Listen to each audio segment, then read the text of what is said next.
Budget 2023 को पेश होने में एक महीने से भी कम का समय रह गया है।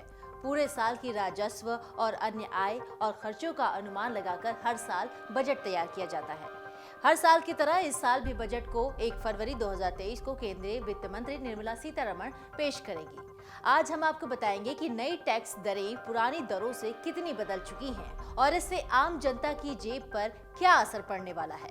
आम नागरिकों को इस बजट में टैक्स स्लैब में छूट की उम्मीद है और इसके साथ ही नए टैक्स दरें लागू कर दिए गए हैं। इनकम पर टैक्स वसूल करके देश में कई कल्याणकारी योजनाएं चलाई जाती हैं। इनकम पर टैक्स देकर लोग देश की प्रगति में और विकास में अपना योगदान देते हैं।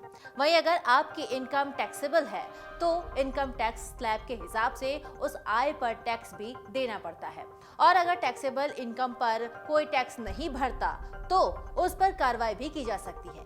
ऐसे में नए बजट से आने से पहले ही मौजूदा इनकम टैक्स स्लैब के बारे में आपको जानकारी होनी चाहिए। सबसे पहले इनकम टैक्स के बारे में बताते हैं। आयकर विभाग की ओर से इनकम टैक्स स्लैब बताया गया है। वर्तमान में देश में इनकम टैक्स भरने के लिए 2 स्लैब मौजूद हैं। इनमें न्यू टैक्स रेजिम और ओल्ड टैक्स रेजिम शामिल है। अगर न्यू टैक्स रेजिम चुना जाता है तो अलग इनकम पर टैक्स दाखिल करना होता है। वहीं ओल्ड टैक्स रेजिम चुना जाता है तो अलग इनकम पर टैक्स चुकाया जाता है। साथ ही ओल्ड टैक्स रेजिम में कई अन्य फायदे भी शामिल होते हैं। वहीं अगर कोई न्यू टैक्स रेजिम के हिसाब से टैक्स दाखिल करता है तो टैक्स की कई सारी दरें वहां मौजूद हैं। वित्तीय वर्ष 2020 से 21 के हिसाब से देखा जाए तो न्यू टैक्स रेजिम में 2.5 लाख रुपए सालाना से लेकर 5 लाख रुपए सालाना की इनकम पर 5% टैक्स चुकाना पड़ता है।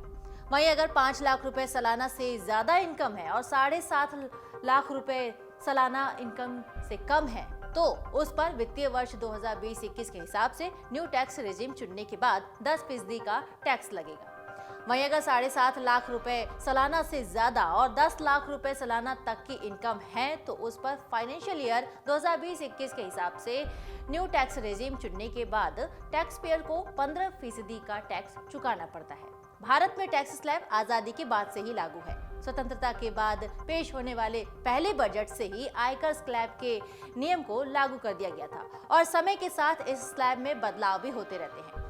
वर्तमान समय में असेसमेंट ईयर 2022-23 के लिए 3 लाख के इनकम पर टैक्स छूट है। पर क्या आपको पता है कि एक समय में ऐसा भी था जब 1500 रुपए से ज्यादा की सालाना इनकम पर टैक्स देना पड़ जाता था। देश में पहला बजट वित्त मंत्री R.K.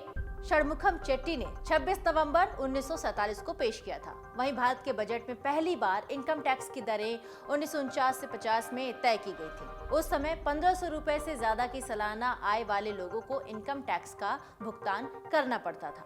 1501 रुपए से लेकर 5000 रुपए तक की सालाना आय पर 4.69% इनकम टैक्स का भुगतान तय किया गया था। पुराने टैक्स स्लैब के मुताबिक अगर कोई व्यक्ति की कुल आय 2.5 लाख रुपए या उससे कम है तो वो व्यक्ति टैक्स भुगतान के दायरे से बाहर है। वहीं व्यक्ति की आय 2.5 लाख रुपए से 5 लाख रुपए के बीच है तो 5% इनकम टैक्स देना पड़ता है। 5 लाख रुपए से 10 लाख रुपए तक की आय वाले व्यक्तियों के लिए 20% की दर तय की गई है और 10 लाख रुपए से ज्यादा की आय पर 30% टैक्स देना पड़ता है। वहीं 5 लाख रुपए तक की कमाई करने वाले व्यक्ति इनकम टैक्स अधिनियम की धारा 87A के तहत 12,500 रुपए की छूट का दावा भी कर सकते हैं। नई टैक्स व्यवस्था के तहत इनकम टैक्स स्लैब को 7 स्लैब में बांट दिया गया है। इसके तहत 2.5 लाख रुपए तक की सालाना आय वाले व्यक्ति टैक्स के दायरे से बाहर हैं।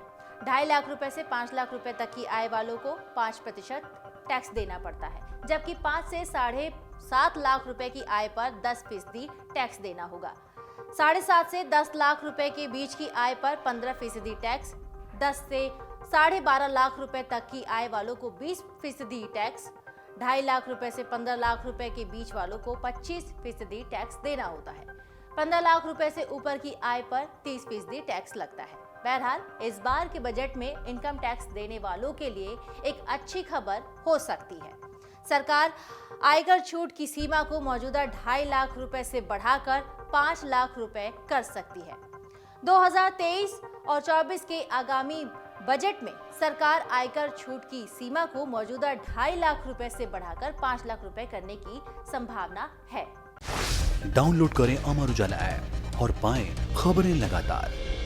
अगर आप ये वीडियो YouTube पर देख रहे हैं तो हमारे चैनल को सब्सक्राइब करें और बेल आइकन को दबाना ना भूलें। अगर आप Facebook पर ये वीडियो देख रहे हैं तो हमारे पेज को लाइक करें।